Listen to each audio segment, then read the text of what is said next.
आज खेड तालुक्यामधील लाभार्थ्यांना निधी वाटपाच्या ह्या कार्यक्रमाला इथे उपस्थित जिल्हा परिषदेच्या अध्यक्षा केंद्रताई, माजी आमदार संजयराव कदम, जिल्हा परिषदेचे कृषी व पशुसंवर्धन विभागाचे सभापती नाटेकरजी, BDO असतील, त्यानंतर पंचायत समिती आणि जिल्हा परिषदेचे सदस्य, विशेषतः उपस्थित सर्व लाभार्थी, मी काही अधिक वेळ घेणार नाही. आपण सगळ्यांचंच मार्गदर्शन मनोगत इथे ऐकलेलं आहे. विशेषतः मला वाटतं बाळशेठ यांनी भाषण न करता त्यांनी मला वाटतं प्रशिक्षणच एका अर्थी घेतलेलं आहे आणि त्यांचा अनुभव हा नक्कीच त्यांच्या बोलण्यामध्ये जाणवला. त्यांनी केलेला प्रयत्न नक्कीच याची मला पूर्वकल्पना होती, पण त्याची खोलात माहिती मला आज मिळाली. एकंदरीत आज लोकप्रतिनिधी म्हणून काम करत असताना, आमदार म्हणून किंवा राज्यमंत्री म्हणून काम करत असताना विकास कामांची निवेदने येतात आणि अनेक कामांच्या मागण्या आमच्यापर्यंत येतात. परंतु आज जवळपास मला वाटतं आज किती 84 लाभार्थी आहेत ना. परंतु आपण आजपर्यंत मला वाटतं मागे आपण पाटीदाला आपण जेव्हा कार्यक्रम घेतला होता, तटकरी हॉलला आपण कार्यक्रम घेतला होता, त्यावेळेस आपण सर्टिफिकेटचं वाटप केलं होतं. जे लाभार्थी याच्यामध्ये पात्र झाले त्यांना सर्टिफिकेटचं वाटप आपण केलं होतं. परंतु त्यानंतर जी काही प्रोसेस आहे ती पूर्ण करून केल्यानंतर वाटतं महाडला काहीतरी घेऊन जावं लागतं जनावरं, त्यांना टॅगिंग करणं आणि त्यानंतर मग हा लाभ थेट आपल्या सर्वांच्या अकाउंटमध्ये हा जमा होणं, अशी ही प्रक्रिया होती. तर आज मला वाटतं आजपर्यंत पत्रकार बांधव देखील इथे उपस्थित आहेत. मी सगळ्यांना सांगेन, खेड तालुक्यामधील जवळपास 153 लाभार्थ्यांना आपण 1,40,00,000 निधीचं वाटप हे आजपर्यंत आपण केलेलं आहे. आणि हे फक्त खेड तालुक्याचं आणि हे अजून बाकी आहे. म्हणजे मला वाटतं हे 153 आजपर्यंत 84 धरून 153 लाभार्थ्यांना आज हे निधी वाटप आपण करतो 1,40,00,000. आणि जवळपास 132 लाभार्थ्यांची हीच प्रक्रिया होणं बाकी आहे. पुढच्या मला वाटतं काही महिन्यांमध्ये ती देखील पूर्ण होईल आणि मला वाटतं अजून 1,30,00,000 म्हणजे जवळपास 2.5 कोटीच्या दरम्यानचं निधीचं वाटप फक्त आपण हे दुधाळ जनावरांच्या निधीच्या वाटपासून आपण हे निधी वाटप करणार आहोत. मला वाटतं हे निधी वाटप होत असताना परंतु मला आवर्जून सांगायचं आहे की आता इथे लाभार्थी समजा आज 84 लाभार्थी इथे आहेत. त्या 84 पैकी एकही लाभार्थ्याने मला कधी एवढं ह्याचं निवेदन दिलेलं नाही किंवा आम्हाला दुधाळ जनावरं हवी आहेत ही मागणी आजपर्यंत कधी केलेली नाही. परंतु ह्याच 84 लाभार्थ्यांनी मला आमच्या गावात सभामंडप हवं आहे, आमच्या गावात समाज मंदिर हवं आहे, आमच्या गावात शेताला आमच्याला बांध हवा आहे, संरक्षण भिंत हवी आहे, नळपाणी योजना हवी आहे, एवढ्याच मागण्या केलेल्या आहेत. बहुतांश चेहरे आता सगळे ओळखीचे आहेत. म्हणजे आपल्याकडे मी जे वारंवार म्हणत आलेलो आहे की आपल्या कोकणामध्ये विकासाची व्याख्या फक्त एवढा पुरतच आपण सीमित ठेवलेली आहे. म्हणजे गावातला रस्ता झाला, नळपाणी योजना आली, समाज मंदिर बांधून झालं, गावात लाईट आलं की आमचा विकास झाला. परंतु खऱ्या अर्थाने मी हे वारंवार सांगत आलेलो आहे की आर्थिक विकास जोपर्यंत होत नाही तोपर्यंत खऱ्या अर्थाने कोकण समृद्ध होणार नाही. म्हणून मला वाटतं ह्याची सुरुवात आपल्याला ह्या ज्या लहान योजना आहेत परंतु अतिशय महत्त्वाच्या आहेत ह्याच्यामधनं शेवटी लघु उद्योग उभे राहणार आहेत. आणि विशेष म्हणजे हा प्रयत्न सामान्य रामदासबाईंनी स्वतः याच्यामध्ये लक्ष घालून त्यांनी स्वतः हा प्रयत्न केलेला आहे. संदीप इथे आहे, संदीपचं देखील मी मनापासून कौतुक करतो. आपले पशुसंवर्धनचे सर्व अधिकारी, आपल्या सगळ्यांचं मनापासून मी अभिनंदन करतो. आपल्या सर्वांच्या मेहनतीने आज इथपर्यंत आपण येऊ शकलेलो आहोत. ही गोष्ट वारंवार जाणवत होती की आपल्या जिल्ह्यामध्ये एकंदरीत पशुसंवर्धन ह्या खात्याची जी पदं जी आहेत जवळपास 80% पदं रिक्त आहे. 80% पदं. मला वाटतं मागच्या वर्षभरामध्ये राज्यमंत्री झाल्यापासून आपल्या राज्याच्या ह्या खात्याच्या मंत्री पंकजाताई मुंडे आहेत, मी त्यांना कमीत कमी 6 ते 7 वेळा यासाठी भेटलो.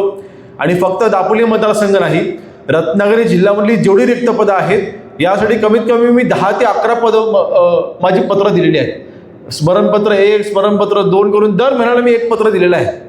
मी 2 वेळा 5-6 वेळा गेलो, परंतु मी नंतर स्मरणपत्र द्यायला सुरुवात केली आणि हळूहळू 7व्या आणि 8व्या स्मरणपत्राला हळूहळू परिणाम दिसायला सुरुवात झाली. आज ती पदं भरायला आपण घेतलेली आहेत शासनाने. आणि मला वाटतं कमीत कमी 60 ते 70% पदं ही आता पुढच्या 3 ते 4 महिन्यामध्ये भरून होतील. आणि आपल्या इथे असलेल्या ह्या व्यवसायामध्ये आपले शेतकरी काम करत आहेत, नक्कीच त्यांना त्याचा लाभ मिळेल, त्याचा उपयोग होईल. कारण अनेक वेळेला आम्हाला देखील अनुभव येत होते.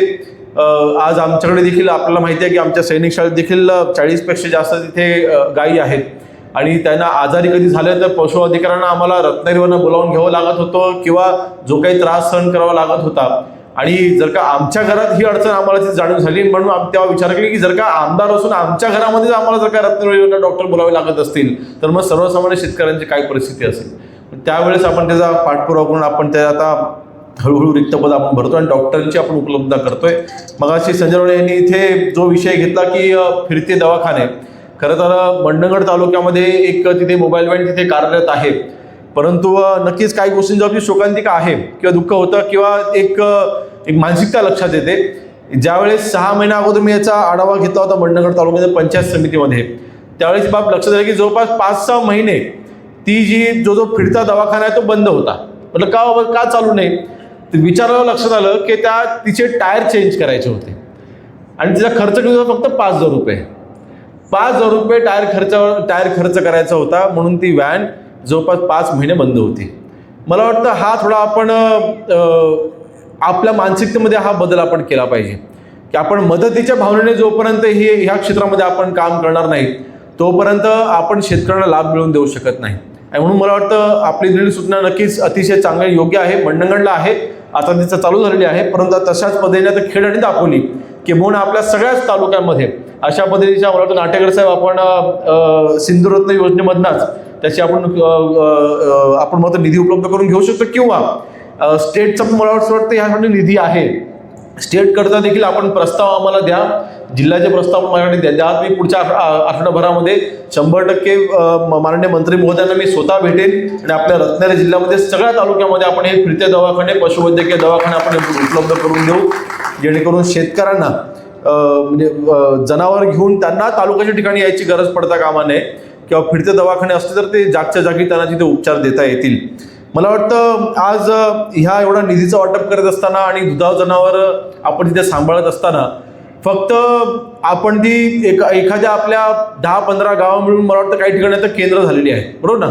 काही तिथे प्रोसेस दूध कलेक्शन केंद्र असतात, ह्या कलेक्शन सेंटरला आपण आपले दूध जाऊन आपण देतो आणि जो काय आपला तिथे दर मिळतो त्याच्यामधून आपण काय महिन्याला 10-12-15 हजार रुपये आपण तिथे कमावतो.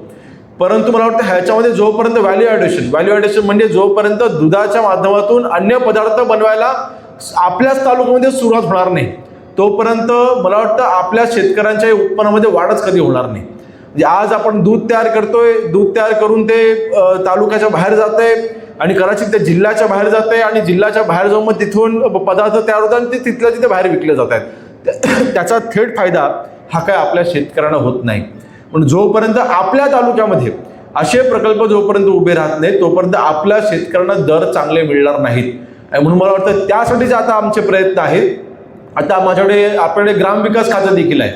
ग्रामविकास खात्याच्या अंतर्गत उमेद अभियान आहे. या उमेद अभियानाच्या अंतर्गत महिला बचत गटांना आताच आपण ह्या योजनेची सुरुवात देखील केलेली आहे. एका प्रभाग संघाला आपण 40 लाखापर्यंत आपण तिकडे आपण त्यांना आपण अनुदान देतोय. त्याच्यामध्ये कुठलाही उद्योग ते चालू करू शकतात. हे अनुदान 2 कोटीपर्यंत आपण वाढवून देऊ शकतो. मला वाटतं अशा पद्धतीने क्लस्टर जर का आपल्या महिला बचत गटांनी तयार केले, मला वाटतं आपल्या जिल्हा परिषदेने ह्याचे देखील लक्ष द्यावं की आपलं ग्रामविकास विभागाचाच हा भाग आहे आणि ह्याच्यामध्ये जर का मला वाटतं असे विविध विभाग आपलं जसं सिंधुरत्न योजना ही आहेच, परंतु आपलं कृषी आणि पशुसंवर्धन विभाग, त्यानंतर आपलं असलेलं उमेद अभियान, त्याच्या अधिकाऱ्यांनी आपण अशी एकत्र बैठक घेऊ आणि अशा मी तर राज्यस्तरावरती मी बैठक घेतलेल्या आहेत. आपल्या जिल्ह्याकरिता मी परवा एक वेगळी बैठक घेतलेली आहे आणि मी तिथे जिल्हा परिषदच्या अधिकाऱ्यांना मी सूचना केलेल्या आहेत की आपण ह्याच्यामध्ये मला रत्नागिरी जिल्ह्यामध्ये अशा किती महिला बचत गट आहेत ज्या दुग्ध व्यवसायाच्या आधारावरती व्यवसाय करतायत, म्हणजे दुधाच्या या दुधावरती आधारित असलेले व्यवसाय करतायत. अशा किती महिला बचत गट आहेत ज्या फक्त मसाला उद्योगावरती आधारित व्यवसाय करतायत. असे विविध कॅटेगरी मी त्यांना दिलेली आहे आणि जेव्हा आपल्याला लक्षात येईल की आपल्या खेड तालुक्यामध्ये काही महिला बचत गट ह्या दुधाच्या व्यवसायावरती देखील काम करतायत तर हा जो आपलं दूध आज उत्पन्न तुम्ही घेताय आपल्या महिला बचत गटांना कुठून बाहेरून दूध घ्यायची आवश्यकता पडणार नाही, किंवा जिल्ह्यामध्ये आता समजा खेड तालुक्यातलं दूध समजा रत्नागिरी जिल्ह्याच्या बाहेर जात असेल, पण चिपळूण तालुक्यामध्ये महिला बचत गटांना दुधाची आवश्यकता असेल, तिथे कमतरता पडत असेल, तर खेड तालुक्याचे दूध हे चिपळूण तालुक्यामध्ये आपण त्या महिला बचत गटांना थेट आपण देऊ शकतो. म्हणजे विक्री आणि खरेदी एकाच जिल्ह्याच्या आतमध्ये जर का परस्पर आपापसात झाली तर आपल्याला मार्केट बाहेर बघायची आवश्यकता पडणार नाही. म्हणून अशा अनेक गोष्टी, अशा अनेक उपाययोजना ह्या करून आपण आपल्या शेतकऱ्यांना समृद्ध करायचा प्रयत्न करतोय. होय, आज आपण सिंधुरत्न योजनेमधून हा लाभ आपण मिळवून दिलेला आहे. आणि ही योजना माननीय एकनाथ शिंदे साहेब मुख्यमंत्री असताना योजना चालू होती. मध्यंतरी 1.5 वर्ष ही योजना बंद होती, परंतु माननीय मुख्यमंत्री महोदयांकडे अनेक वेळा वारंवार आपण याचा पाठपुरावा केला. आज ही योजना पुन्हा चालू झालेली आहे आणि याचा लाभ हा नक्कीच उत्तमरित्या आपल्या तालुक्यामध्ये आपण सगळ्यांना देऊ शकलो याचं नक्कीच समाधान आहे. आणि मला वाटतं आपण मगाशी उल्लेख केल्याप्रमाणे संबंध रत्नागिरी जिल्ह्यामधील 25% दूध उत्पादन हे आता आपल्या खेड तालुक्यामधून होणार आहे. म्हटलं 25% हा प्रचंड मोठा आकडा आहे. आणि मला वाटतं 1/4 म्हणावं लागेल, म्हणजे 9 तालुके मिळून सर्वात जास्त मला वाटतं हे टक्केवारी आपल्या खेड तालुक्याची असताना नक्कीच आपण आज लाभ मिळवून देतो, त्याच्यामध्ये ही भर पडणार आहे. ते एकंदरीत आज आपले पंचायत समिती आणि जिल्हा परिषद सदस्य आहेत. मी सगळ्यांना देखील सांगेन की आता पाखाडी रस्ते एवढ्यापुरतं नळपाणी एवढ्यापुरतं सीमित न राहता तुमच्या पंचायत समिती आणि जिल्हा परिषद गटामध्ये किती शेतकरी कुठला व्यवसाय करतायत, किती महिला बचत गट कुठला व्यवसाय करताय ह्याची माहिती तुम्ही देखील घ्या. त्यांना समृद्ध करण्याकरिता आज उमेद अभियानासारखं एक राज्यमंत्रीपद आपल्याकडे, त्याचा उपयोग करून घ्या आणि त्याचा जास्तीत जास्त लाभ आपल्या महिला बचत गट असू द्या किंवा सर्वसामान्य आपला शेतकरी असू द्यात, त्यांना कुठल्या योजनांचा आपण लाभ मिळवून देऊ शकतो ह्यासाठी आपण प्रयत्नशील राहूया. एवढंच फक्त एक आव्हान माझं विनंती करतो. अधिक वेळ न घेता पुन्हा एकदा सर्व अधिकाऱ्यांचं मी अभिनंदन करतो. आणि ही फक्त सुरुवात आहे.